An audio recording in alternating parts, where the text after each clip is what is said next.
Podcasters Roundtable, round 31. I think that's correct. Mobile podcasting. Oh, then we got Jeffrey popping in. I'm inviting people right at the last second. So we will get to the roundtable here, the guests on the roundtable in just a moment. A couple new roundtablers going to be joining us, and a couple old favorites, as well as hopefully Dave Jackson will get in here and do some co-hosting duties as soon as he gets done with his meeting. So mobile podcasting, I think that's going to mean a lot of things to different people. Okay, so we will actually try to find out what that means. I think we need to define it, and it may be defined differently for each person. Because, once we leave our studios, right, our nice little setup, we've got our mics plugged into our mixer, or, maybe it's just a USB mic going to a keyboard. But once you leave your studio and you go out into the wild and you want to record a podcast, what do? Of course we want to record a podcast, right? It's a good chance to get interviews when you're out there. Those are some of the, potentially some of the best content that I've heard, having an interview in the field. That's really cool. I know we got a couple guys here that probably cover events, so that's definitely a mobile podcasting situation. And at times, some people just want to take a walk and record a podcast. So we are going to try to hit on different workflows for everybody. This show is always tricky because we're trying to, sort of paint a really broad stroke here, right, and cover all podcasters. But we will do our best. Hopefully the chat room will help us out by saying, hey, what about this or what about that? Of course, if you want to be in the chat live, circle me on Google Plus or go over to podcastersroundtable.com and sign up for the list there. And not only will you get notified when we go live, and maybe hopefully a couple days before we go live, but you'll get a chance to submit some topics that you might want to talk about, and that way you get on the roundtable, because I want to get everybody from the community at some point on a roundtable. If you want to be. Some people just like being in the chat, and the chat always helps drive the show, so we appreciate that. All right, well, let's introduce the roundtablers. Again, I got solo hosting duties today, so I feel a little naked out here in the wind, but I'm not naked. You're welcome. If the audio podcasters only it won't matter. But we do a video show here as well, so as seen, archived always on podcastersroundtable.com and YouTube, the Podcaster Studio channel there. All right, so let's go all the way down opposite of me if you're watching the video, and introduce David. David, welcome. You are a new roundtabler. Welcome to the roundtable. Yeah, hi Ray. Thanks for having me on. It's really exciting to be on the show. I have to say that most of the time I catch this as a podcast. Don't always get the timing right for the live thing. I'm in Queensland in Australia. Often you're doing your shows in the middle of the night. Suited me today though. It's 6 a.m. here, and maybe there's a few other Aussies who've managed to catch the show with the timing the way it turned out. I've got a podcast. It's the Sailing Podcast. So I do an interview show where I just sort of call up people who are in the cruising community, or people who are out sailing and they share their adventures, people who've done a big journey and they share their stories. So I do a lot of that's done from my home base, and then I talked to you about this topic because recently I went to a boat show and had a few issues trying to tackle the live podcast interview scenario. So I'm hoping I'll get some good ideas out of this one, as will other people who are listening along. Yeah, people will definitely benefit from hearing the experience of people on the roundtable and hopefully learning from mistakes. We want to hear mistakes; those are good, right? So that we can hopefully avoid them, by listening to someone else's experience, and then we can avoid them in the future. And people hopefully take back little nuggets to their own podcast from the roundtable, and it improves their show. All right, well, thanks, David. Is it Aussie, oi, oi, oi, right? Is that, or at least that's, when I got introduced to that, Rob on the end, that's poker, right? We heard that chant, yep. World Series. So anyways, all right, a little bit of a poker nerd here, but I've got another one on the other end of the table who we'll meet in a second. But let's meet another new roundtabler. Welcome to the roundtable. First time, Jason. Hey, thanks, guys. My name's Jason Bryant. I'm the editor of theopenmat.com, and with that, we do a podcast called the Short Time Wrestling Podcast, which is focused on events, topics, and interviews in the world of college, Olympic, and high school wrestling. do a lot of events, and I've really started the mobile portion of it. So, Ray, thanks for inviting me on for this. And I do a lot of interview shows, and then I also do a show during the college wrestling season where I do kind of a daily dose of SportsCenter type of update. That's anywhere from 5 to 10 minutes, and that has been evolving, and I might probably just throw in interviews with that as the show continues to evolve. So do a lot of mobile podcasting, I've done a lot of mobile recordings, and since I've jumped in full-time, well, not full-time, but since I've jumped into doing a podcast pretty regularly, this is a topic that definitely I'm interested to hear some feedback on everybody else and what they've got.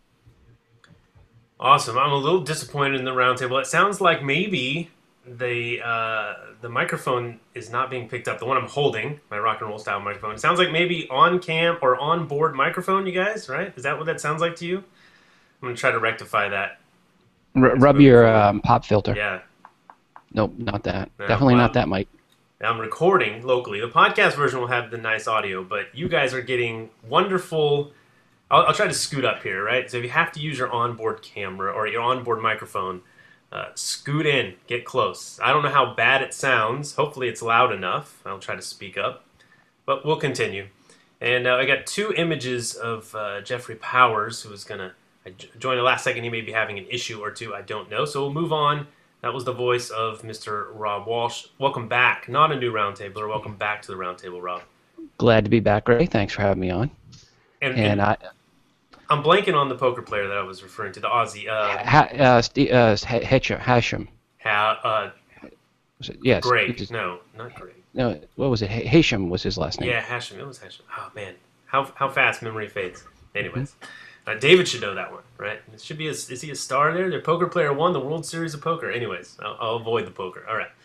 Got to snap out of it.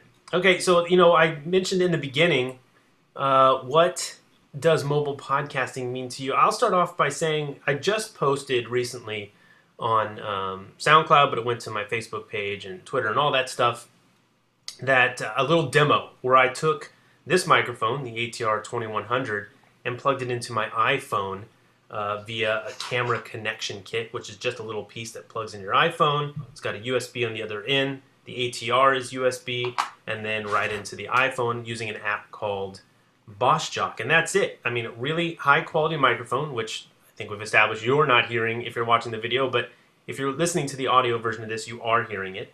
And so go over, actually, to facebook.com/podcasthelper, and the demo will be there. The best quality. Like, I couldn't get better quality, and I'm pretty anal about the quality of my audio. I couldn't get better quality with a $1,000 setup, and this setup, do we include the price of the iPhone? Most people have smartphones these days.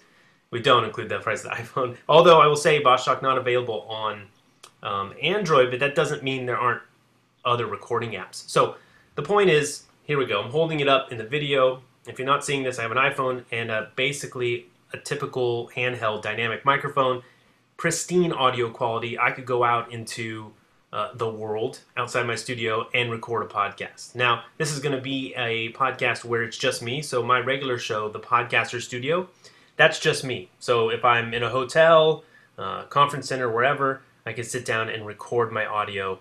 And then if I typically probably going to have a laptop with me, I don't have to edit. With BossJock, you can produce the whole thing right in the app, and then I can push it out and be done with it. So that's an extremely mobile setup. And when I thought about doing this topic, that's kind of what I was envisioning, right? Taking limited amounts of gear and going out into the field to get the job done. But that's not what everybody does. Mobile podcasting, again, means something different. In the comments leading up to this roundtable, I saw all kinds of setups, where people are actually taking their full studio almost, their mixer and their multiple mics. You might have more than one host. We can get into what do you do when you need Skype out in the field, all that stuff. But David, you've had a recent experience. So on that recent experience where you were outside of your studio, what was your mobile podcasting setup? Okay, well, I took my my whole production team with me, which consists of my wife, my 17-year-old, and my 14-year-old. You're doing it exactly like I always say. Get your family involved, get your friends involved, call them your production assistants, and boom, you got a team. So good job. Yeah. So that's right. I went to the local pawn shop and bought an extra mic stand, and I took I've got two ATR 2100s, and I took this little fellow with me. Let me just grab my mixer, whatever brand it is. I think it's a Yamaha, which I've never used before. So that was the first mistake, is I sort of hadn't been practicing with it. And then I just had that plugged into a little portable recorder. And then I set up one of my sons, my 17-year-old, I set him up with the headphones. I said, James, tell me if you can hear everybody when I'm interviewing. And he's nodding away. He goes, yep, it's all good. So I sort of had the family there helping me, the two microphones, which I thought was going to work really well. And then I ended up having two guests. So I ended up with a scenario. And this is, I guess, part of the fun of doing a live setup, is I ended up with my two guests sharing one mic, which then led to one of them not being loud enough in the mic.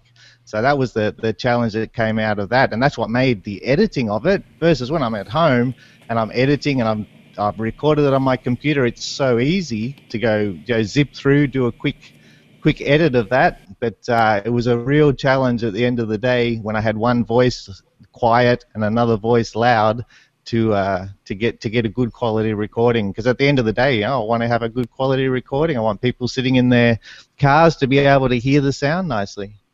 Yeah, I mean, that's one of the questions we're going to talk about. Is there a compromise when you leave your studio and you want to go mobile?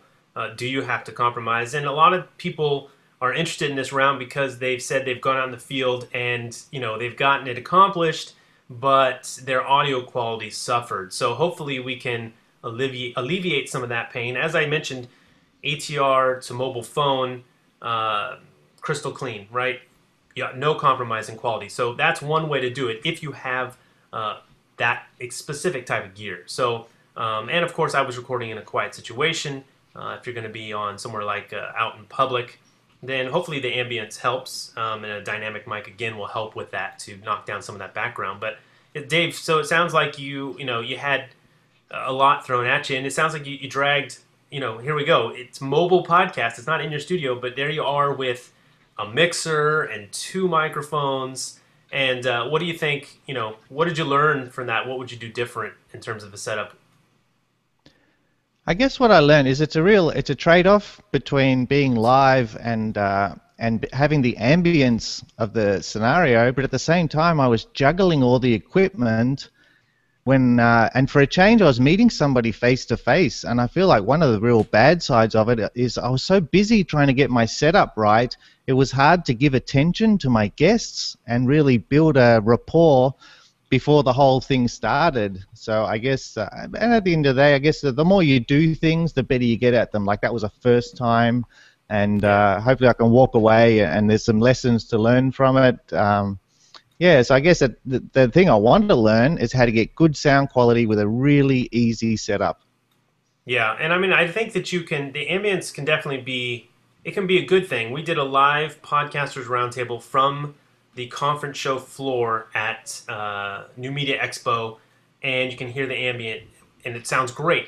Now, we were lucky because they had a little podcasting booth set up right across from Rob's booth, so he got to see all the live podcasting going on there. But that made it really easy, and in some situations, depending on where you're actually going to podcast, Jeffrey might have some insight into this when we bring him on, there may be able to supply some things for you, whether that's, bandwidth, if you need internet, maybe they have a connection you can use, or it's mixers on site, right? I mean, we're podcasters. We went to a podcasting conference. They should have mixers and stuff for us. So I brought my own microphone, but so, look into resources wherever you are planning to go. Maybe even your community, right? If you don't want to drag it along, you're like, I got mixers and all this stuff. Hey, maybe one of the members of your community can become a production assistant. I know they'd be pretty excited to jump right in and help you out. So that's something to think about as well. But typically we got to pack it up and haul it ourselves. So, Jason. Yeah, it's funny. Sorry, can I just add to that, Ray? It's really funny that you mentioned that. Because when I got there, I was using a stage that was set up for one of the local TV stations because they were doing a cooking show, and they did have an audio guy there. So second day, I actually talked to him, and we set it up to run it through his system. Nice. And he had a couple of nice mics I could use, which was great.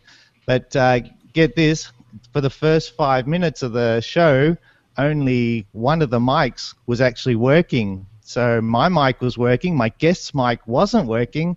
So there's also that risk there. You sort of risk if you give the control to somebody else, and you sort of stand the chance that they get it wrong. Instead of if you can nail how you do it properly, you can sort of have, it's just that question of control, because you've got to, I guess you're saying it's good if you can give some of that control to somebody else, but then there's a risk with that as well.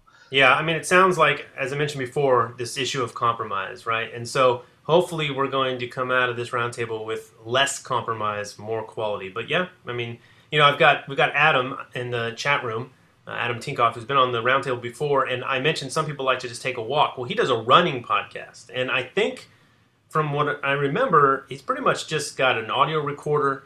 I don't know if he just puts it in his pocket or something, or has a lav mic, but I think it's as simple as an audio recorder. He's talking about a setup in the chat room that's like $50 because he says runners sweat on everything, so they tend to destroy gear. But and he goes out and does his running show. Now it works for him. The breathing is part of it. The being out in the open with the sound of the birds and traffic or wherever you're running. That's all part of it. So.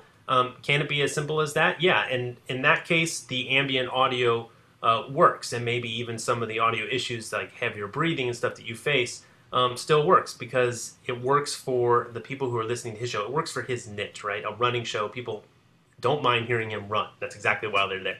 So, Jason, mobile podcasting, what does that mean to you?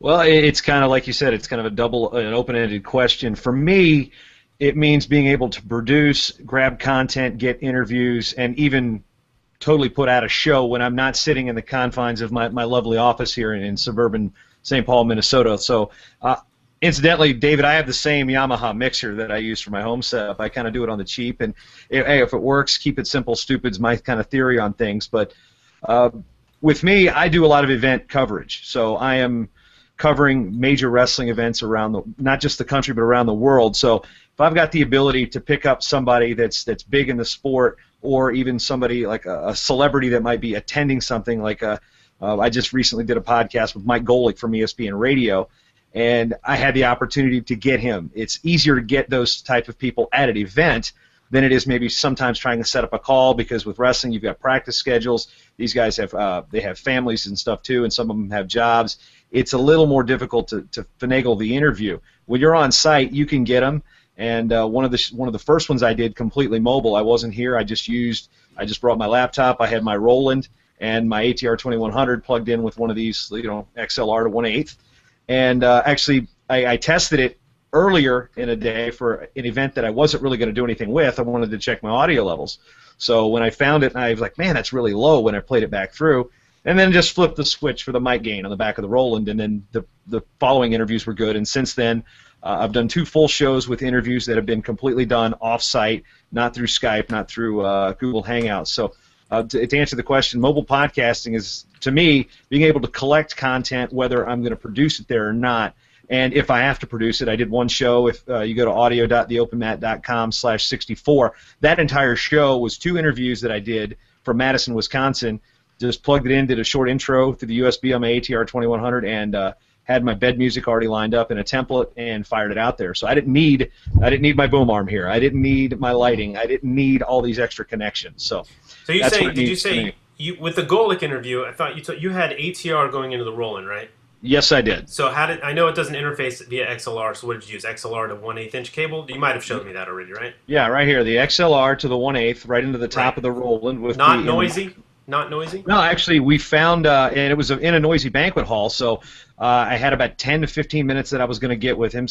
But the actual connection didn't create hiss or anything? Because I've had limited success with those XLR to 1/8 inch connectors. Well, I was actually surprised when you had commented on it on one of the posts I had said, and you were commenting on the quality. It was like, wow. Because when I went through editing, I'm one of these people that I don't know Audition so well that I can add all these effects and do a whole lot of post with it. So I just kind of, okay, if there's some snaps here, I'll get rid of those. But I was actually happy with it, and it was a stick mic situation where I was just going back and forth with my television experience. Yeah, your quality was good. It sounded great. I mean, you guys were outside, and there's a there's a key thing here. Like even if you did have to pass one, you had one microphone like I'm holding right now in the same situation where you'd ask a question and you'd pass it over, like that to Mike Golick, and you could hear that. But here's the thing.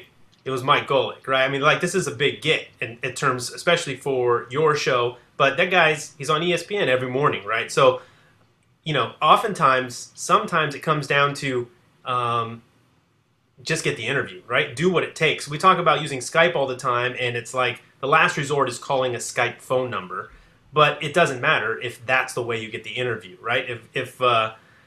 If Jimmy Fallon's going to actually pick up the phone and talk to me for my podcast, don't ask me why he would do that, then I'm going to go with phone, right? So I kind of work my guests down the tree of quality, right? Can we do Skype first? Can we do double ender first? Can we do Skype? So anyways, that's a little bit off topic, but the lesson there is even if, don't stress that, hey, this isn't the setup quite that I wanted, or exactly I didn't bring the right gear for this.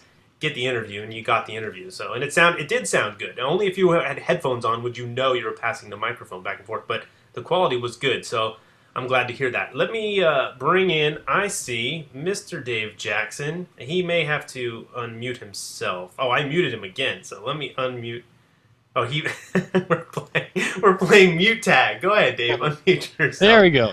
Welcome, hey, good to see you got out of your meeting to serve your co-hosting duties. Your pay will be docked. That's it. And there's nothing more important than your boss explaining how their children are addicted to Candy Crush. And you're like going, come on, time is money, buddy. So anyways, I don't know how much you've heard going in here so far, but we're talking about, obviously, we're talking about mobile podcasting. We talked a little bit about David's recent experience. He dragged his mixer and all his stuff out and had some complications. And probably, hopefully, we've learned some lessons from that. Jason talked about a recent interview he did out in the field. Dave, what is mobile podcasting? What does that mean when Dave steps out of the studio? What does mobile podcasting mean for Dave Jackson? I will hold it up. This is from Giant Squid Audio. I believe their website is, and their website looks like it's from like 1982. Yeah. GiantSquidAudiolab.com, and this is it's actually kind of interesting. It's stereo. It's two little lavs that go to one jack, and this goes right into my Roland R-05. And the fun thing is, I bought this probably 2006. I don't remember if these are condenser dynamic. I believe they're probably like an omnidirectional condenser. Yeah, I think so. But when we say these, when we muddle this jargon, we're podcasters here, but it means it's got a really wide pickup pattern. It's going to pick up everything around it, and it's really sensitive. So typically the most noise that you can actually buy. However, I mean, I don't know if people got this. It's one connection that goes into the recorder, which is, the consumer connection, a 1/8-inch jack, like your headphone on your smartphone, and it splits out to two lavalier mics, two lapel mics that clip on you. So Dave can walk up to somebody wearing this, and they can sort of just clip it onto them. I think you just run up and clip it on their ear and see the reaction you get, and then conduct his interview. So anyways, go ahead, tell us a little bit more about that, because I know I always see Dave Jackson. It's hard to miss. He's very tall. He's very tall. And he's at the conference, man. He's getting interviews. Yeah, and I basically just walk up, and usually I know who the person is, or I'll ask them who they are or whatever. And if they start to say something that I think my audience would enjoy, I go, hey, do you mind if we record this? And I just pin it on their shirt and hit record. And what's nice about it is it puts me in one channel and them in the other. So if I am in a really noisy place, I can cut down to a certain extent some of the background noise. But yeah, I love it. They've been around. It's durable because it's been in and out of bags and things like that, and always worked good for me. It's a little better than the built-in Roland because you don't have to then be quite so on top of each other to get picked up. So I like that aspect of it. But yeah, there's nothing better. I did hear Jason saying, when you got somebody right in front of you, it's hard to say no. I don't want to be interviewed right now unless they say I'm busy. But most of the time, if you ask, somebody will do it. And I come back from conventions with, weeks of material that only took me a little bit to get. Definitely. And Jeffrey actually went away. Jeffrey, you can go ahead and unmute yourself, and if you're still here. But we'll move over to Rob, and we'll find out what does mobile podcasting mean for Mr. Rob Walch. Well, I need to say right now, thanks to Ray, I've got the Audio-Technica 2100 also, and right now that's you use my affiliate link? No, they actually sent me it. Special. Yeah, But yeah, so I guess I should throw it out. They did send me to test out. But I found out about the mic from you, and I went to them at CES and said, hey, I'd love to try it out. And Cool. so they sent me one. And actually, Jeffrey ran into me at NAB at Showstoppers, and I had it with me. And my recording setup at Showstoppers was this mic, the adapter, and my iPhone. And, of course, the cord to connect it all. And that was the whole setup, and it was nice. It fit in my pocket, and I want to go around to someone, I can just go around and do the interview. And I am a person that likes at shows to have one mic when I'm interviewing, especially sales and marketing people. I always say you should have one mic and you should hold it, because if you talk to a sales and marketing person, you never know when they're going to stop talking, and you can control that, pull it away. They're stopped. The only one down thing I think on this mic, I have to say, is this blindingly bright blue laser beam light on the front of it. One word, duct tape. Duct tape. Yeah, I know. I have to put duct tape on it. That's But other than that, it's actually 2 words. But. Okay. But other than that, it is a great mic. So that's my primary mic now for when I go out in the field if I'm doing recording. Now I do have another mic. I've got the iRig MicCast mic, and that one plugs into the bottom of the iPhone if you have an iPhone 5 or 5S. And it plugs right in here to the bottom of the mic, bottom, and then you just go back and forth with that. That's the one I'll take with me, like if I'm going to go to Million Cups. I go to the Million Cups here in Kansas City, and then I don't have to bring my mic because I don't think, I'm not sure if I'm going to meet anyone that day I want to do an interview with, and it's just small and it just fits in my pocket, and it's kind of maybe I'll get an interview. But if I know I'm going to be interviewing people, for sure I take this. Then my the other mobile one I have is where I need 2 mics, where I'm going to be doing an interview for Podcast 411, and I want it more conversational. And in that case, then I go to the Marantz, and I bring 2 Shure SM58s, and I plug them into the Marantz, and I sit down, and then I can have more of a conversation that way. That, especially if I'm going to be someplace really loud, like a bar or something like that, or if we're going to do a multiple-person recording at a podcast meetup. In that case, I'll bring the Marantz, but I can't remember the last time I actually brought the Marantz out of the office. It's been a while. Yeah, and I know you've given a couple talks on like podcasting only from an iPad, right? Yep. Yeah, I use the Boss Jock app, and you can do it. And you mentioned earlier Skype, doing a Skype recording, and you can do that with the Boss Jock app, and you can use this little device here. If you go to Podcast 411, you see my last interview that went up. It's the recap, and this plugs into the bottom of the iPhone. Keep to everyone that everyone today needs to keep track of the stuff they mentioned, so I can include these in the link. So hopefully when you guys go to podcastersroundtable.com/31, there'll be links for all the stuff people listed. I think we're all using this ATR 2100, so you're welcome, Audio Technica. But it's a good mic. They built a good piece of gear. Actually, I would say the AT 2005 at the moment is cheaper. So they're the same mic. Oh, and the European people will definitely ask. I can't get that microphone. The Samsung Q2U is the same guts, different brand. So Europeans, you're good with that microphone. So, all right. So go ahead. The little Skype solution you got. So this here on the end of my iPhone, this little box here, is basically a mixer, and you take this and you connect it to another iOS device that you have set. You have Boss Jock in, and you talk to someone via Skype, and you plug in your headphones right into the bottom of it, and your headphones go in here. Skype conversation. This is basically a mix minus. It comes out. Actually, both your audio and the other person's audio goes to Boss Jock, and you record over on Boss Jock. So you just need 2 iOS devices. So if you have an iPad with you, or another iPhone, an older one, you bring that with you, and you've got a mobile Skype set up. You can record Skype anywhere. So it doesn't take much, and this little guy is $50. Yeah, and I have to ask, and I mean, Rob is, I say the word Android, he cringes, but... No, it works for Android, too. It does work for Android. Nice. Yeah. There we go. That's the answer we're looking for. Yep. Yeah, as a matter of fact, so if you had an iPhone and an Android, some people do that because they'll have an iPhone for work and an Android device. You could do that. Or they have an Android phone and an iPad. A lot of people have that combo. Sure. You can do it that way. You do the recording side, you do need to record, you want to record in Boss Jock, because then you can then upload it all right from Boss Jock. So you want that to be the iOS side.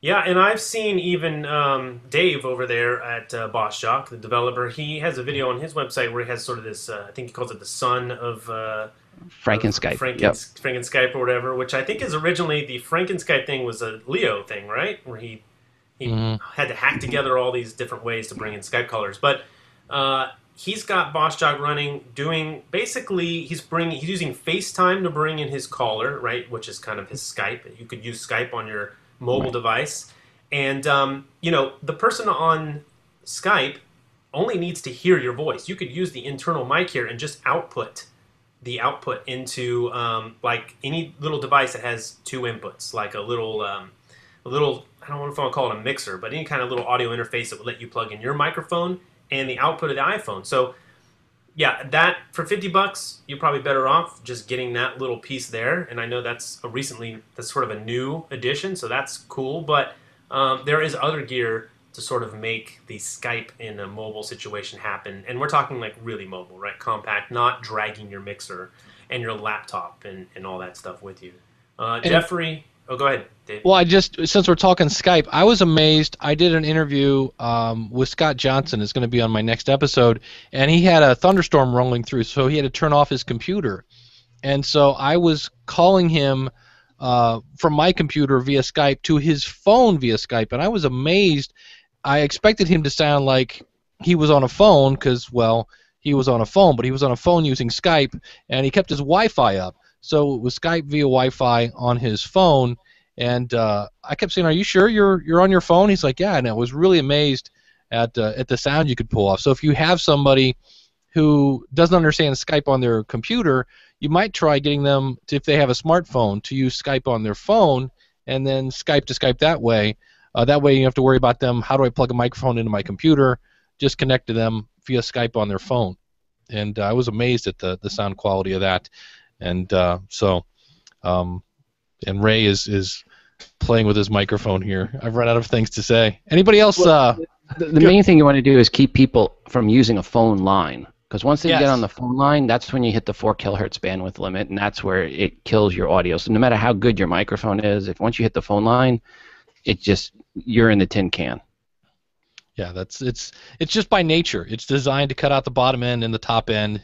Back in the day, it was enhanced to boost those frequencies, I guess, of the human voice. But compared to today's technology, it just sounds like you said you're in a tin can, holding your nose underwater, frying bacon. So that's always fun.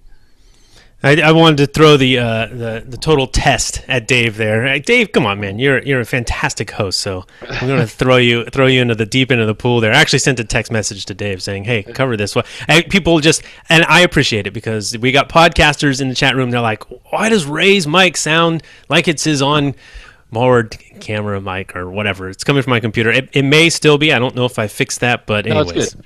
Oh, did I get switched into the nicer mic? Yeah, you're good. Very nice. All right, so calm down, podcasters. Actually, I'm the one that would give a hard time to myself if I heard that. That's why I had to change. All right, so what have we covered? Jeffrey, you look like you're muted. Go ahead and unmute. There you go. All right, well, Jeffrey, let's ask Yeah, that's great. Let's ask you the question, man. Even though we are halfway through, we're asking the first question, sort of. What is mobile podcasting, Jeffrey Powers? Because I know you cover some events, and it's probably. Let's talk. Actually, I'm sorry, I'm going to interrupt myself. Can you hit on video a little bit? Because let's make sure the video podcasters are covered, right? All right. Well, let me hit from the beginning. When I started podcasting, there was technically no iPhones at that time. So you basically had digital recorders going back and forth. But my first iPhone recording actually was in one of the blog worlds. I found this thing from Monster called iSonic Talk, which was a device actually turned a regular set of headphones into a 3-pole system, so you could actually talk. So I actually used that as a microphone, and I had this thing called the X-Shot, which was this device that extended so you could take a picture of yourself. I used that as my microphone stand, so I could go back and forth between those people. So that was one of the things that I did on starting on that.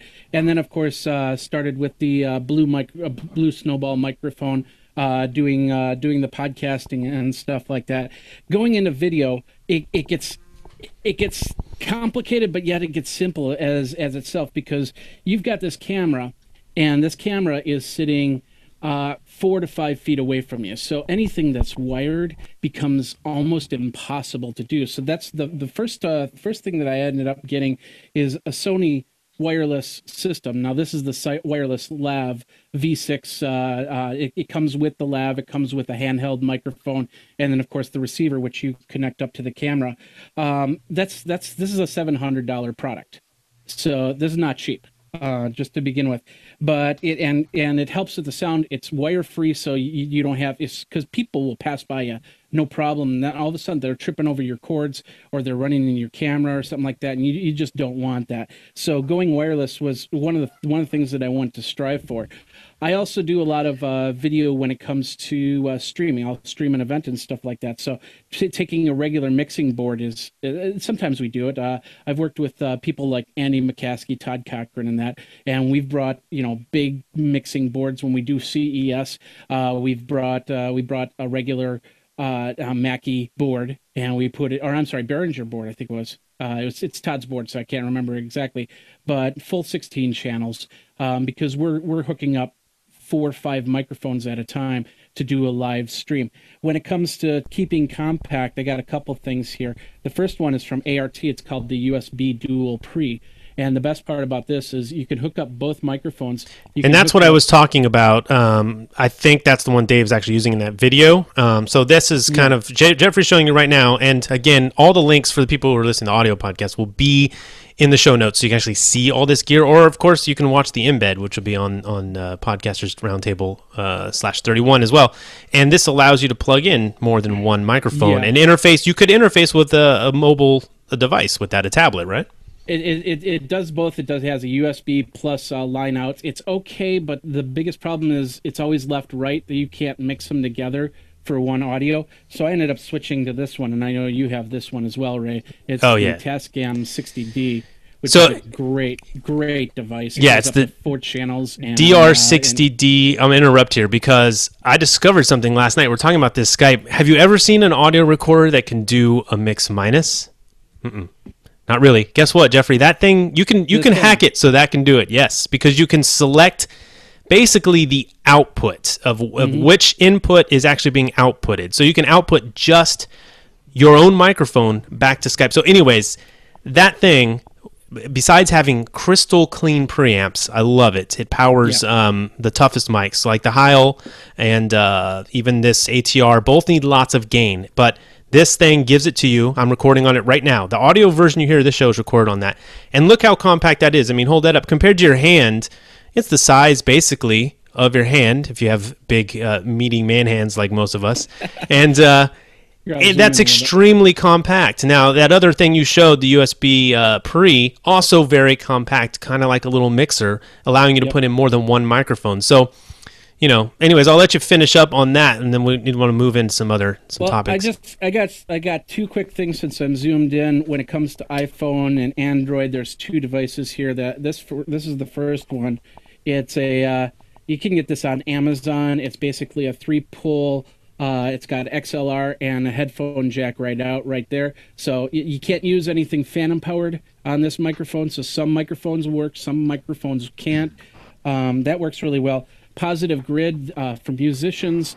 They've got this little device right here that you can plug into an iPhone or an iPad or something like that, and you use a guitar cable in and headphones out, but this is actually pretty cheap, and they have their software that goes with it, the Jam Up Pro, so if you really want to have fun with your vocals and give yourself a flange or a chorus or something like that, then you can get this and get the app and have some fun with that. So that's basically, I got a lot more, and I know that's way too much time, but I've done so many different ways to record through mixers as a musician, as a podcaster. It's crazy, but these are some of the things that I have in my arsenal.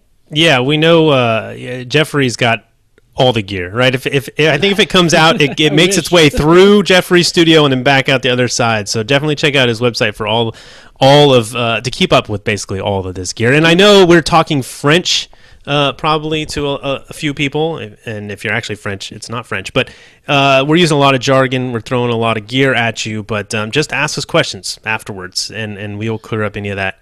Go ahead. The chat room is chimed in here, as always, rocking as always. If you're interested in the thing that Rob was talking about, you can find it at recapmycalls.com. Yeah, and he has to give me. Okay, well now you made me do the link work, but okay, now I have to put it in myself. I'm trying to make you guys submit me links, but it's cool. We'll do it. So let's talk a little bit about, David. What are your requirements? Do you plan on going into the field again after your first time? Or was it too much hassle to drag? What will you take into the field next time? And I think it sounds like you need a little bit more of a setup with more than just one mic. It's not just you. Yeah, are you talking to this Dave or Dave Jackson? Oh, I'm sorry. We got it. We increased our Daves. Yeah, that's right. You guys, the Daves are spawning as we go through this the roundtable. No, David Anderson. Thanks. Yeah, I think that after the experience that I had, I really think I'd like to find. I like the ideas that Rob was throwing out with having a single mic. I think that would have worked really well for me, and just one device. I probably could have used my iPhone, or I'd been thinking about there's some other, like those Zoom recorders. I think you can plug a mic straight into as well.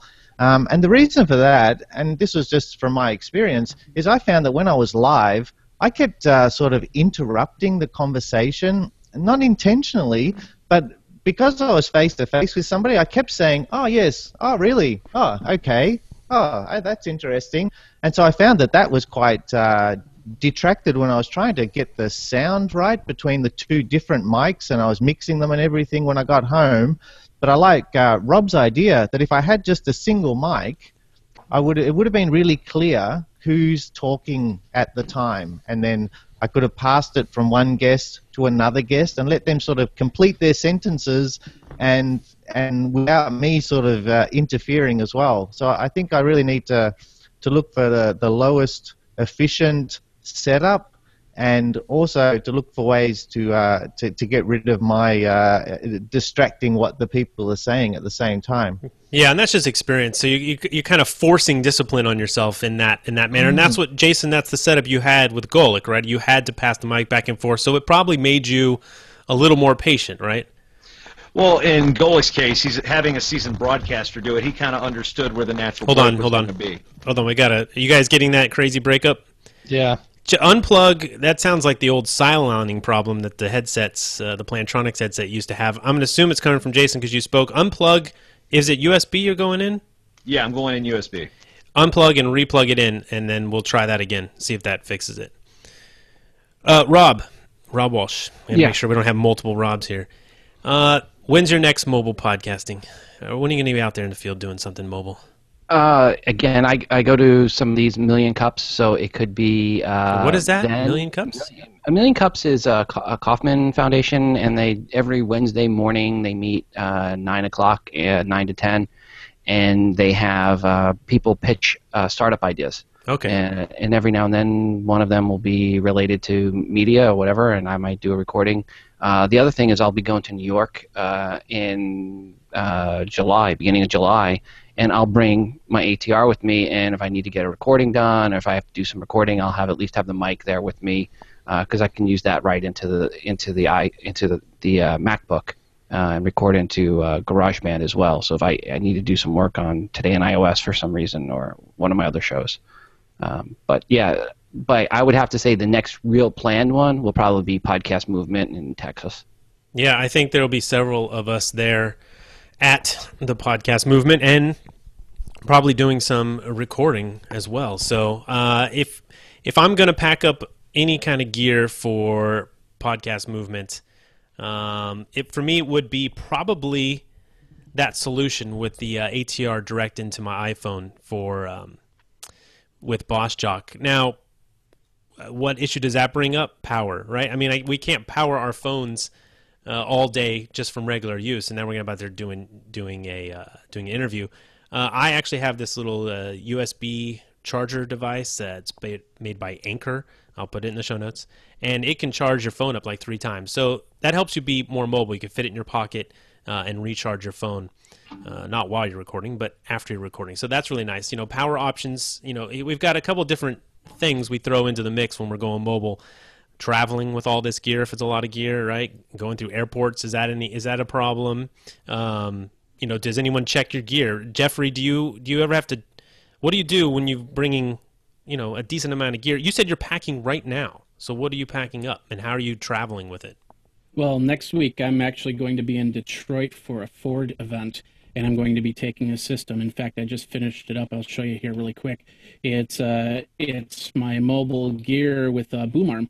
I'm going to use a shorter boom arm in this situation, and it's of course got the Tascam 60D. I feel like I got to put air quotes up around mobile. There. Mobile, oh, yeah, okay. If you can't see it on the audio episode, which I highly recommend you listen to, since it sounds like my audio is being challenged, and I'm not mobile. Actually, I am mobile podcasting today. This is not my house, so I'm actually in the witness protection program. I can't tell you where I'm at, but that's why I keep changing backgrounds. We won't talk about that. But Jeffrey's actually showing he's got a boom arm with a mic over the top of it, the tripod, the DR60D, his camera's going to go. Now, this is a video setup, and so if you want to watch the archive of this, you'll see what he's showing, and it's cool that he's able to pipe that in for us. So I'll let you talk about that. But mobile, this is a different definition of mobile. So, yeah, it's a good one. How are you packing that up and traveling with that? Well, the biggest thing, TSA has always said you should have your gear, all your wires and stuff like that, packed into, and what I use is large sandwich bags. So all of my wires, I'll put in the sandwich bags. Any bigger wires, I'll just put in my roller case. And the roller case, you check the roller case and go from there. Don't put any batteries in there. You'll be fine. Computer, so when you go through TSA, basically, I have a big blue bag, which has my laptop, my iPad, all the cables. I have a second bag which has my camera gear. It actually fits 3 cameras plus the Tascam in there and my wireless system, so that's pretty cool. But put all your wires into sandwich bags. If you need to pull them out, it's easy to pull out. But for the most part, nowadays, I pull out my laptop, maybe 1 or 2 of the sandwich bags, and then everything runs through without a problem. Very cool. Anyone else with experience with traveling with gear? Any experience in being challenged by traveling with gear, or is it just that you're so light? Only one time. I've traveled with a ton of equipment, and one time out of all the times I've traveled did they pull my bag out and then ask me what all this is.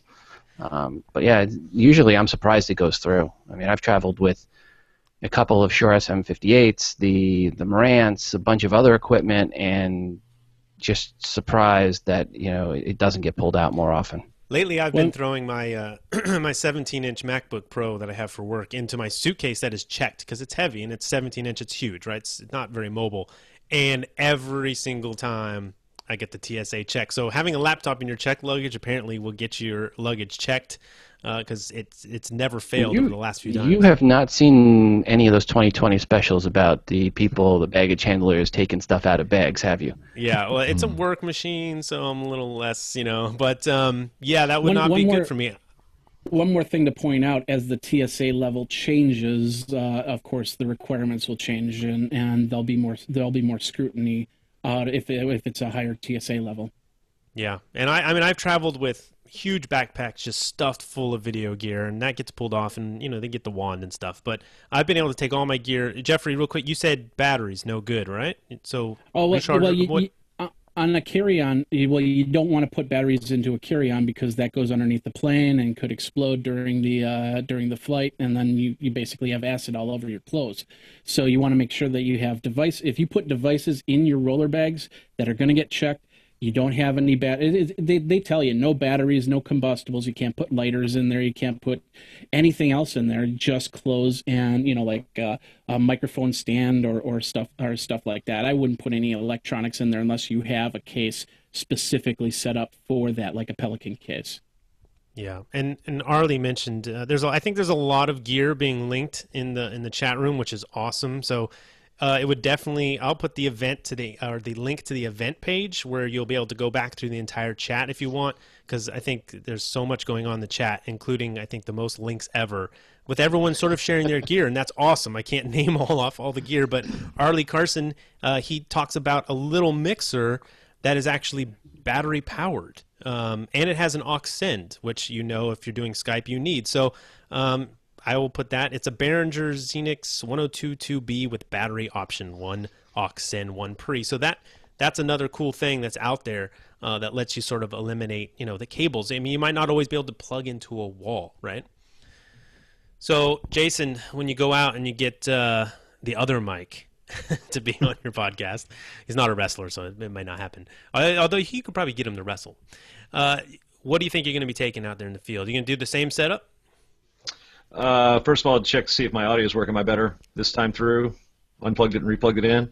Oh, yeah, you're good. I'll let you know. All right. Well, basically, I keep this thing in my bag no matter what. So I don't know where I'm going to be. You know, there was a situation this past year. I missed out on an opportunity going down to the University of Iowa. They're wrestling Penn State, and Ashton Kutcher was in the stands with. You didn't with have a phone? Well, you know what? I've had the iPhone, and I've just got Boss Jock. I haven't actually implemented it in anything I'm doing yet. But I remember recording calls, and then I would get text messages or calls, and this is before the Do Not Disturb feature. So I was kind of, spooked a little bit, losing interviews because somebody would text me or somebody would call me or something like that. And this is obviously you can solve that with airplane mode. But I don't know how many people are actually forward thinking enough to be like, all right, I got to turn it to airplane mode and then start recording. And I just don't trust the iPhone and the iPad devices as much as I do something I can know if it's red, it's recording. If it's a little more of a peace of mind type of thing. So I kind of stick with the basics. I have done interviews with my iPhone, but those are for written stories. They've not been for podcasting. So always have the phone in case as a backup, but it's not my primary use for podcasting and recording interviews. Right. So next time you're going to have your recorder. You said you take that everywhere, and you could grab. It's got onboard microphones, right? So you can always grab an interview with that if you have to. Right. And I pack everything into just the ATR. I take the windscreen off, the cable, and the Roland into a little PV microphone bag. It slides right in, so I can actually put it in my back pocket or a side pocket if I'm wearing cargo pants. So it's not really obtrusive and. It's not something that's going to get you questioned. I went and tried to do a feature last week in Florida with some of the college wrestlers that are now in the WWE trying to get into that system, and I made sure that it was not obtrusive, so they're going to check your bags when you go in. I'll be like, hey, it's one thing. They're going to look at it and be like, oh, okay. So I've learned that taking the Roland and the ATR has worked good for me. The only thing that I haven't gotten to yet is the reason I got the Roland, I found it on clearance for $98. So I would like one with the XLR and the separate channels and maybe add a 2-mic setup, but it hasn't been required. I haven't run into a situation yet where I've needed to break out the channels. So recording in mono in that case, I can get a stereo cable. I don't really see the difference since I'm exporting in mono anyway. So it's always in my bag no matter where I go, even if I'm on a vacation. I go to the Outer Banks 2 weeks ago. I ran into a buddy of mine who was a high school wrestling state champ out in Virginia, and it's like, if I wanted to do an interview with him, like where are they now, I could have had the opportunity, even though it wasn't a work trip. Yeah, and I have the older Edirol, and I went to London to actually do live streaming of a podcast, which was an amazing opportunity. Not my own podcast, for my job. And I had my Roland, and I met up with Mike Russell from Music Radio Creative, who you've seen on the Roundtable, as well as his wife Isabella. And it was actually snowing in London.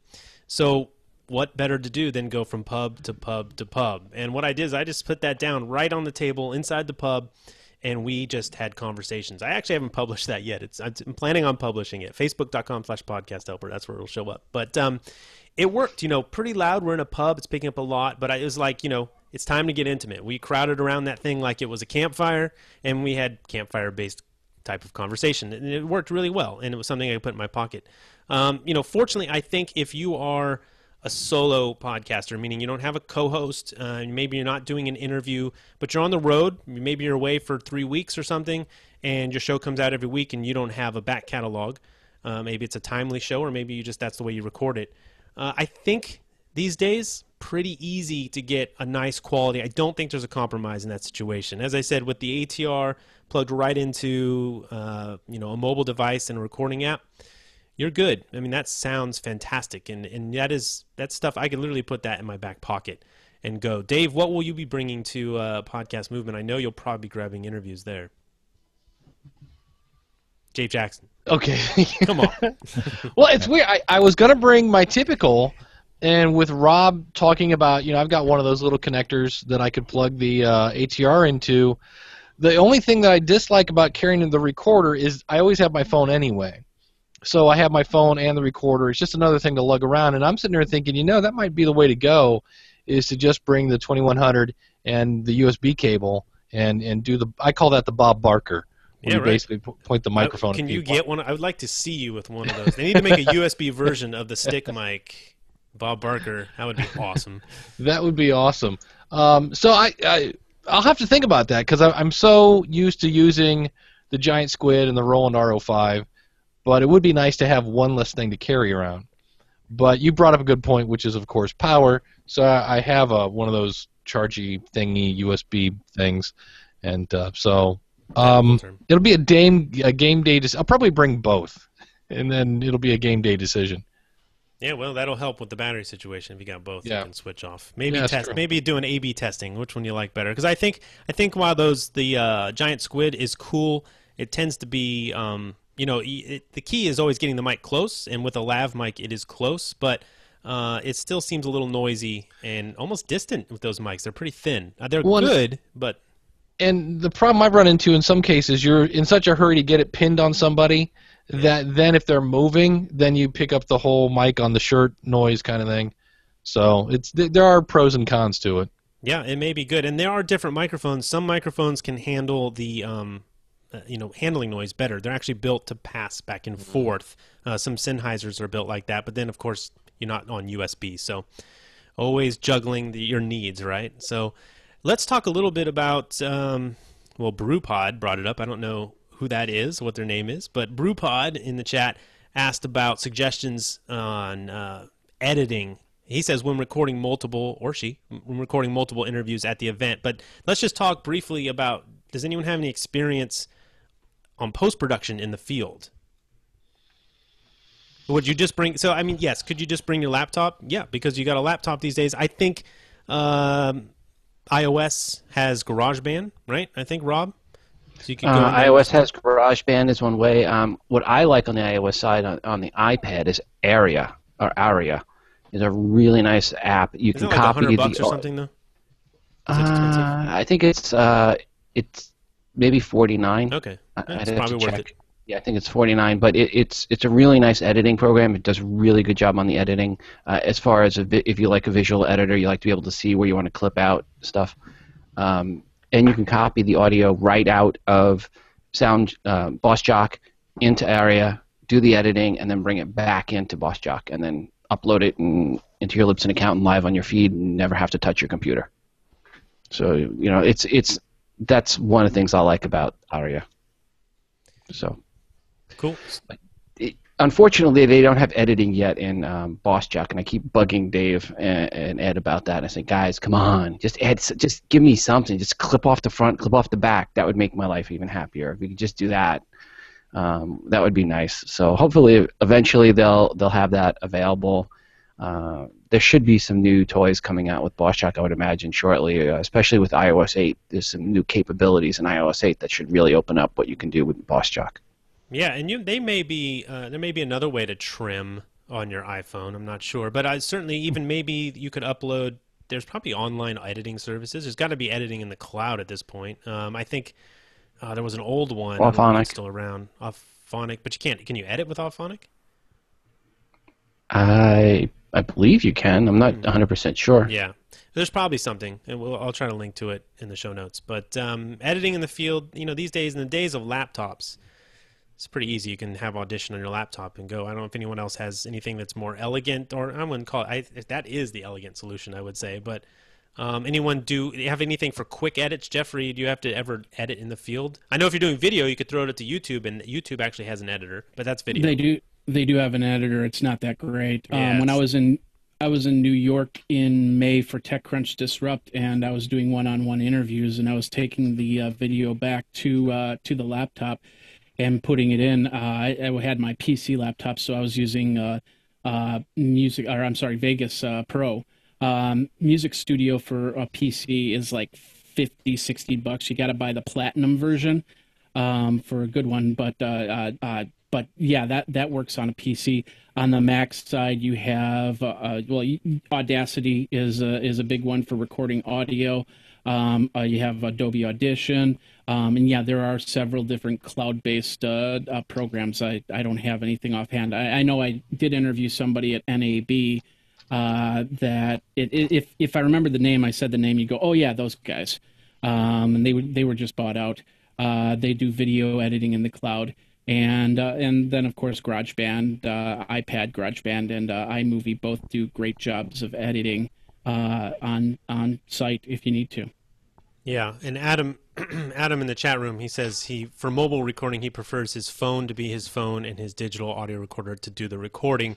He says both are designed to do their primary job well. And I think, you find a lot of people who are doing enough mobile podcasting that they've gone to the digital recorder. And the digital recorder is a good investment. It can be great in studio as well. I record all primary stuff direct to a digital recorder and edit afterwards in software. It could also be great for backing up if you're using software, so in case the software crashes. And then, of course, like I said, you can take these recorders out into the field. But if you don't have the money or the budget to add in a recorder, chances are, most of us are techie here, you've got a smartphone, and each OS, Android or iOS, has recording apps, and there are even free recording apps, right? And I don't know if you've ever tried to use the microphone on the iPhone, but it's not that bad. I mean, if you know how to use a microphone properly, and meaning trying not to talk directly into it too close, but close enough to get good audio, you can record something perfectly fine with a smartphone. So you kind of, these days, we have a mini studio in our pocket. And in the case of if Ashton Kutcher shows up at your birthday party, then you can ask him, what are you doing here, and stay away from my daughter. But you can grab those. You can grab those impromptu, or your mother. Actually, it would be your mom. Yes, he is him, Ashton. Yeah, it would be your mom. Hey Ray, can I just jump in with something? No. Okay. No. So just on that conversation you were having about editing on the run, I know that the experience that I had, it sort of pushed me towards trying to outsource some of my editing. And the reason for that was that I did do multiple interviews in 1 week, but I couldn't get the shows out quickly enough because I'm so slow editing them myself. And so another possibility, and as a suggestion to somebody who's going to a live event, I mean, the quicker you can get those episodes uploaded to your provider, well, the more sort of current your content is. And even if just temporarily, it might be a suggestion, if you know you're going to go to a live event, ask a friend, ask somebody, ask another podcaster. There's heaps of people in this group who might just say, hey, I'm going to an event. What's the chance of me sending you my files? You can do the editing for me because I'm on the floor. I'm trying to pump some content through. We should really look for opportunities to network a bit together, and that might help each other. Yeah, no, that's fantastic. It's a good tip. And Audie, just to confirm in the chat room, he says that Auphonic allows you to edit on the PC from the web user interface. So that's great. Right, you can be right there on your on the web and do a little editing. So, and then of course we're always challenged by hotel bandwidth and stuff like that. So that's a whole other issue of getting your content out. But head down to the Starbucks and use their Wi-Fi maybe, but be safe. Maybe use a VPN, but it won't get too geeky. Jose in the chat room, he says Rode Rec app, and I don't know if you know what this is, but Rode Mics makes a nice little application that goes with their lav microphone, and it goes into either Android or iOS, and it records, has a nice little recording app. So Rode Rec app is a new thing, and they just announced the Rode Smart Lav Plus. I wasn't too impressed with the first version of that mic. Jeffrey's scrambling. He's like, I got that somewhere around here. I'll show it to you. I can see it. I'm thinking actually iRig also has an app out there, and they just came out with brand new iRigs. Too. Yeah, they just came out with new iRig handhelds, and that comes with a new piece of software for your iPad or iPhone as well. Okay, yeah, so lots of options. This new Smart Lav Plus is supposed to be much better quality, so it's like $79. You get the lav mic and the software, and you can clip that onto yourself and go around a conference and pick up some interviews. And quite honestly, if you were standing close enough, because as we talked about, Dave, those mics tend to be omnidirectional, which they have a really big pickup pattern, and they're fairly sensitive. If you had a close conversation, again, we're all friends, get close, right? And you could probably pick up the audio just fine. Just standing close enough. Now, as Americans, we might have a personal space issue, and depending on who you're going to interview, that may or may not work out. But with microphones, it's always, get the microphone close to the source, and you'll get better audio. But I think that one lav, in a decent recording situation, would pick that up. So, and it is helpful if you bathe. Oh, darn it! That's forget that it. way. I'm that not way if you're gonna gonna get No close. mobile podcasting for me if it requires bathing. I'm just not doing it. Yeah, Dave doesn't want to do any of those interviews after 6 p.m. because he'll start sweating. That's it. Definitely. All right, mobile podcasting. I mean, do you think, are there any issues with mobile podcasting that we haven't covered? I don't think that you have to compromise quality anymore. I think that it may just take a little bit more practice to dial in the sound. And of course, when we're talking about mobile, you're in a different situation every time, which is what makes doing audio tricky, right? So it's really just, with David there on the end, he's with experience, is gonna come, a better handling of the gear, and his audio will only get better. But each time you go out there in the field, it could be a different situation. Any tips or tricks to mobile podcasting from any of you guys? Zip ties. Zip ties. Well, if you zip tie your guest to the chair, they can't leave, and you get a great interview. Actually, three things: zip ties, Velcro, and I don't know. Some of you know who Jamie Davis is. He's the I can't. Podmedic. Podmedic. Thank you. He set up a few years ago when he started doing his podcasts on the road. He went and got a Scotty vest, and a Scotty vest, for those of you who don't know, lets you run cables through the coat, so you can have your microphone over here and the cable run right behind your back, and the recorder's over here. And he did a great job in that. But if you do have to bring cables or anything like that, make sure you have Velcro or zip ties or anything like that, so you can tie it down. Makes it easier, especially when you go through on planes and stuff like that, pulling stuff out, putting it together. And then the other thing is just learn a little bit about basic cable wrapping. There is actually an art to cable wrapping to make sure that your cables don't die and cause static when you're recording people on the road. Jeff's going to link us to a video. It's going to show us all how to wrap our cables properly, right, Jeffrey? I could actually make one. Yeah, sure. Oh, well, there you go. Yeah. I will link to that video. Okay. I have seen that before. You would think someone who handles a lot of cables that I would wrap them more proper than I probably do. But yeah, I'm rough on my gear. That's why I tend to buy quality gear. Well, it's all about training the cable, because the copper wires inside the cable will break if you don't wrap at the same time every time. That's the bottom line. Gotcha. All right, we'll look forward to the video.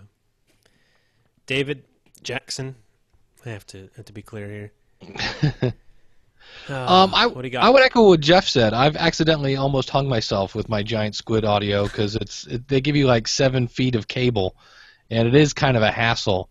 So if you could, kind of wind that up. Bread twisties are good. Little twist tie thingies are always handy to clip them to your belt loop or something like that. Because I end up with a ton of cable that I'm like tripping over.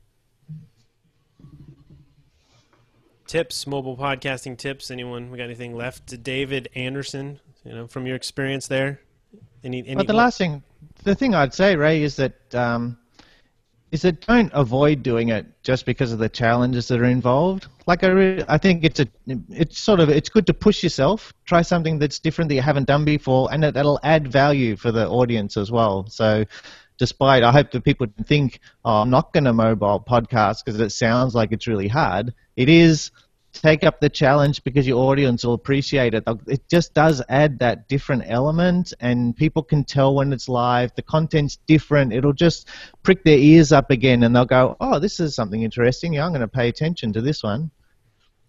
Yeah, I've done episodes of my Logical Weight Loss podcast where I've just taken the recorder and gone out walking in the neighborhood, and I've had people say those are their favorite ones because they feel like they're right there with me. It's kind of a sound seeing tour. And now that everyone has, phones in their pocket and earbuds in, you don't look quite as crazy when you're walking around talking to yourself. That is true. Recording a podcast. There may be a shyness element to podcasting mobile. A lot of the situations we're talking about here are going out and getting interviews. Jason, how do you get an interview from Mike Golick or someone like that? You just walk up and say, "Hey, Mike, give me some time." Well, with that situation, he was there for a golf tournament, so I knew I was going to have about 5 hours after I got sunburned playing golf to go talk to him, and I went up to him beforehand. I says, "Hey, I'd like to do an interview. Let's see, what's your time frame? I don't know when he was going to fly out." So, I made a point early enough to say, "Hey, I want to talk to you afterwards." He said, "Okay." And afterwards, at the social moment, he saw me. He knew I was going. He says, "Okay, I'm gonna get something to eat. I'll meet with you in about 10 minutes." So when he was done, I wasn't hovering, because you don't want to necessarily be that guy where, "Hey, you ready yet? Hey, you ready yet? You ready yet?"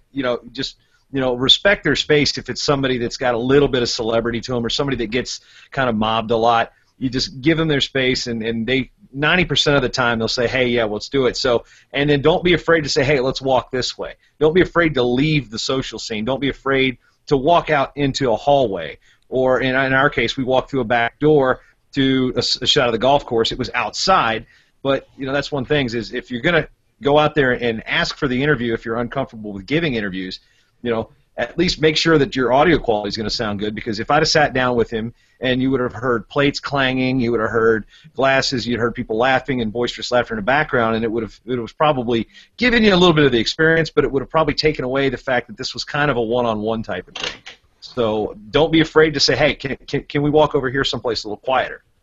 Yeah, no, that's a great tip, and I think most people would think, "Oh, I got this interview, I don't have much time, let's just get this down." But yeah, take some control and tell them, let them know that you want to make them sound their best, and they'll show that you care about your show, and it's great. Find a step away from all the chaos, I guess, if it's a loud event, and find a little quiet spot. That's a great tip. Rob, when you're out grabbing interviews at these events, how do you go about approaching people for interviews and mobily?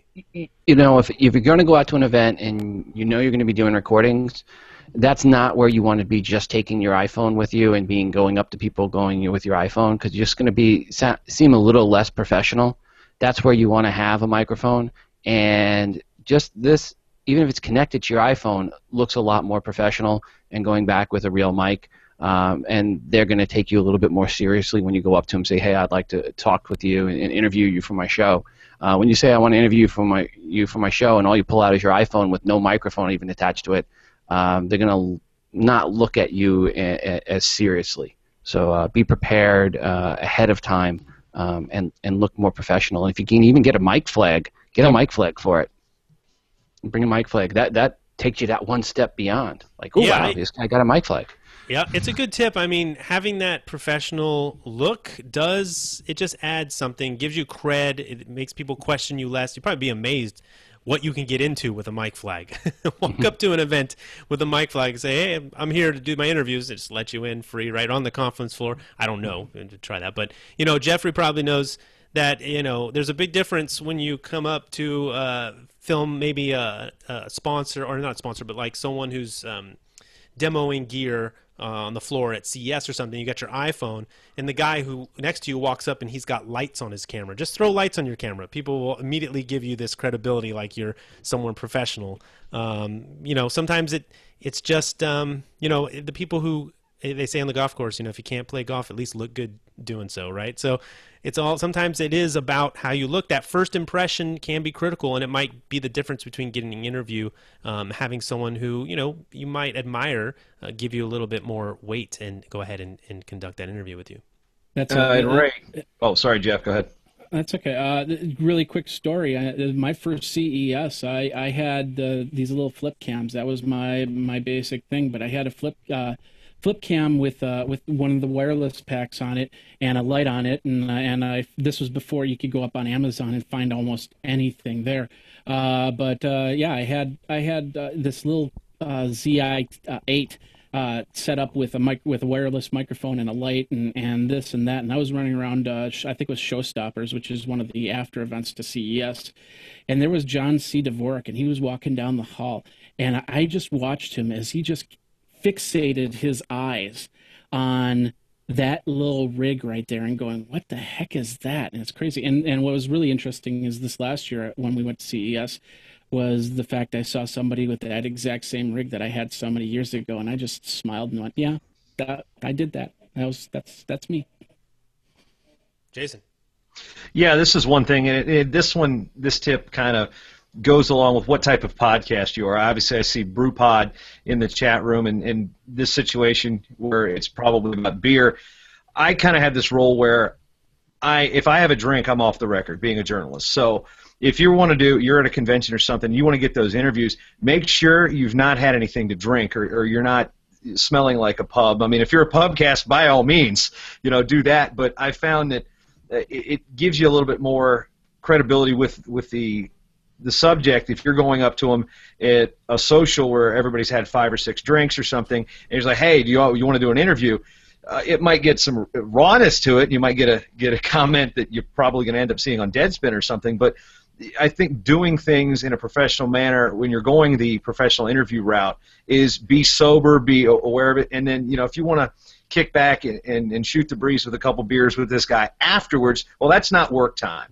And in my situation, being a journalist, there's a lot of intermingling between the people that I interview and the same people that I will hang out with at a tournament afterwards because our community is so close-knit. So it's one of those things where if I'm at dinner having a beer after a tournament, I am not going to conduct an interview right then and there, even if they're there. It's always going to be in the setting that I was there for. If it's inside the confines of a tournament, very rarely will I do anything that is outside. If I'm covering an event, I'm not going to do much outside of that event.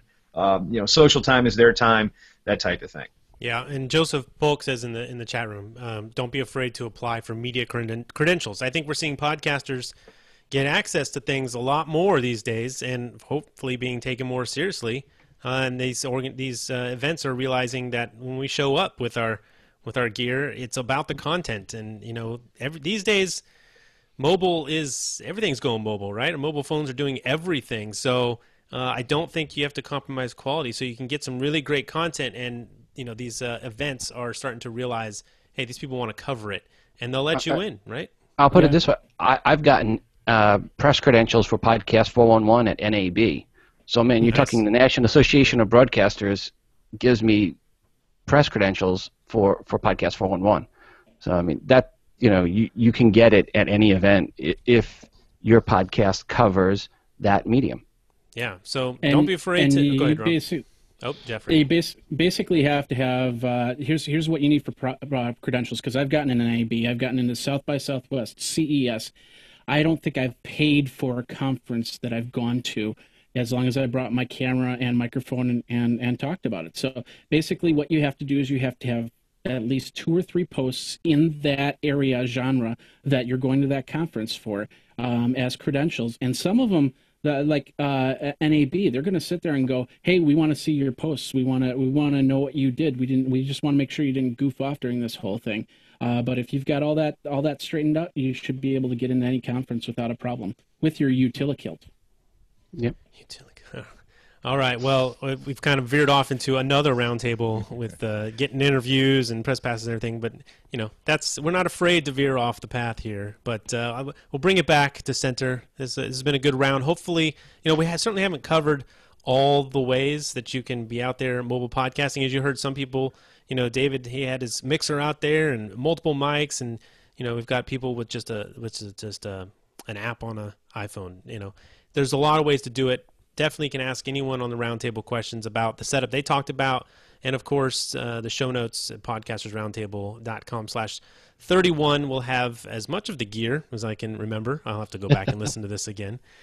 Darn you guys, making me do more work. But awesome episode. Real quick, let's go down the line. Tell us where we can find your podcast and actually get in touch with you if someone does have a question. David, thanks for joining us. Again, we do a pretty good job of bringing someone in from international here, and David has filled that role and had his first experience on the roundtable. 9 more and you get a T-shirt. Thanks for joining us, David. Oh, no, it's my pleasure. It's been great, Ray. I mean, this has been the typical of the podcasters roundtable is like,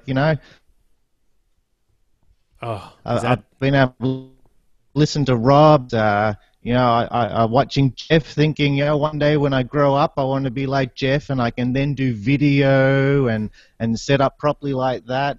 And, watching Jason, I'm like, maybe I should be going to some events and doing some live broadcasts on the events, because that's what he's doing. And, Dave's there chatting about the lav mics, and I'm thinking, those lav mics, and they would have been really cool. I wouldn't have had microphones in front of the faces when I was trying to do some video. And so, great.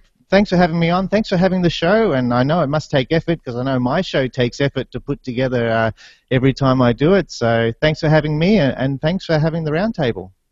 Oh, I didn't tell everybody. thesailingpodcast.com. That's where you'll find me. Awesome. Yeah.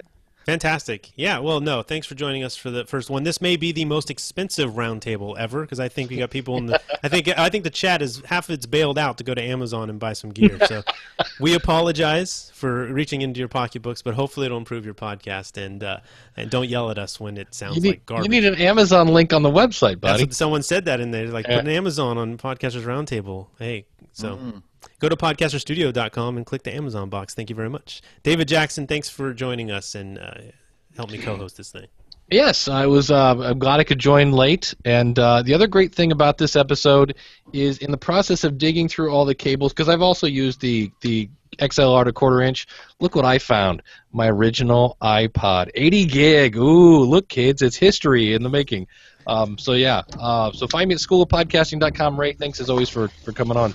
All right, thanks, David. And I think everyone's reaching for their classic gear now. Look at Jason scrambling. Jeffrey, Rob's got some kind of old piece of Apple gear. I've got the original iPod with the movable click wheel. Nice. The original one when it first launched back in 2001. So. That's right. So Jason, and it still works, and my wife still uses it. So nice. If you want to, Quality is nice. That's why I tend to buy it. Throwback podcasting.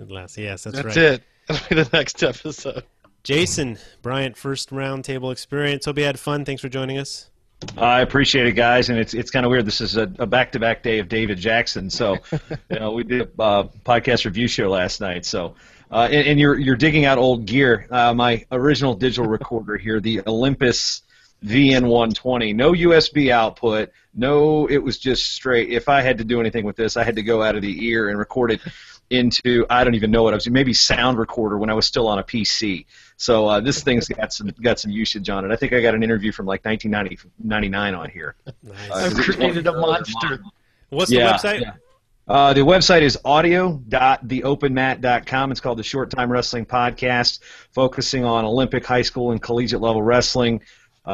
Guests like Mike Golick, people that have wrestling experiences. Matter of fact, the show I'm about to put out in a day or two is going to be with Miss Virginia USA. She was a high school wrestler, so we tackle those type of things. So again, I appreciate being on the roundtable. I've been listening for a couple months now. It's actually how I discovered the School of Podcasting. That's how I discovered Cliff Ravenscraft. That's how I've discovered all. And actually, I figured it out. I came up with a name: the Tripods, not the Podmigos, the Tripods. So. Ray, Dave, and Daniel, maybe you want to adopt that. But again, audio.theopenmat.com, Short Time Wrestling Podcast. Thanks for the time today. Awesome. Thanks, Jason. Here's the oldest piece of gear I have sitting in front of me. Not that old, but an old iPod Nano. So I won that. I won this at a pod camp. It's the best, maybe one of the best prizes I ever won. I still use it.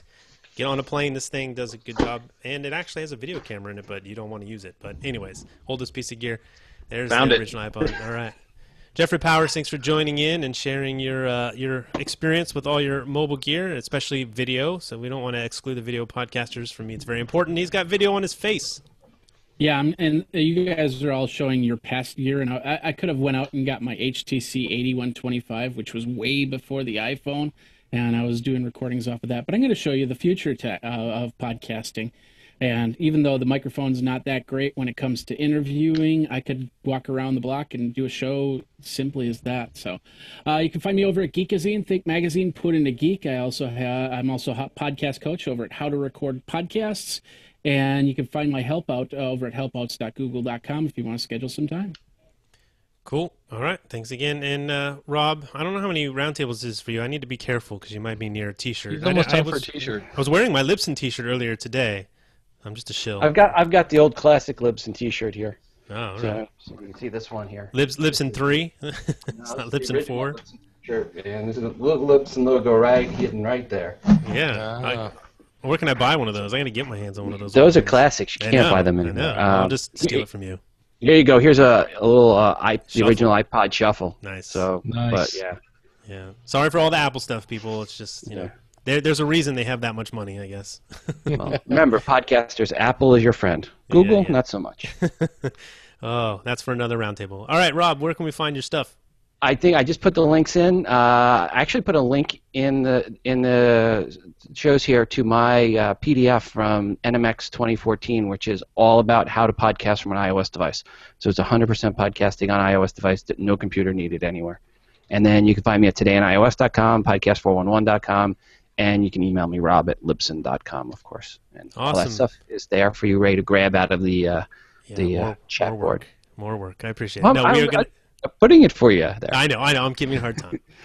Yeah, I don't like to do any work, apparently. Because podcasting pays a lot. This show, a lot of money comes in from this show. Dave, I have to pay Dave big time to show up every week. Yeah, when do we get the royalty check for appearing? It's in the mail. It's in the mail. Yeah, and of course, guys, thank you for having me back on the show again. Yep, fabulous. And I'm going to have to go count your roundtables because you're getting too close to a T-shirt. All right, well, thanks, everyone. Podcastersroundtable.com. Check it out. Sign up so that if Google's not cooperating and you don't get the notification via GeoPlus, you'll get the notification via the email. And as well, it lets you submit. You'll get a little form to say, hey, here's what I think I would like to talk about. Remember, this is not about the how-tos. We're trying not to be about the how-tos, but you can hear we have plenty of how-to people here on the site, on the round every week, just between Dave, myself, and Daniel, who will probably be back next time. And we want to talk about the what-ifs, the whys, what-fors, right? That's the purpose of the roundtable, having discussions about podcasting that actually just the stuff that affects podcasters. So lots of fun, podcastersroundtable.com. Sign up. And in memory to the late, great Bob Barker, I will sign off by saying make sure you go get your pets spayed and neutered. See you next time. Everybody wave.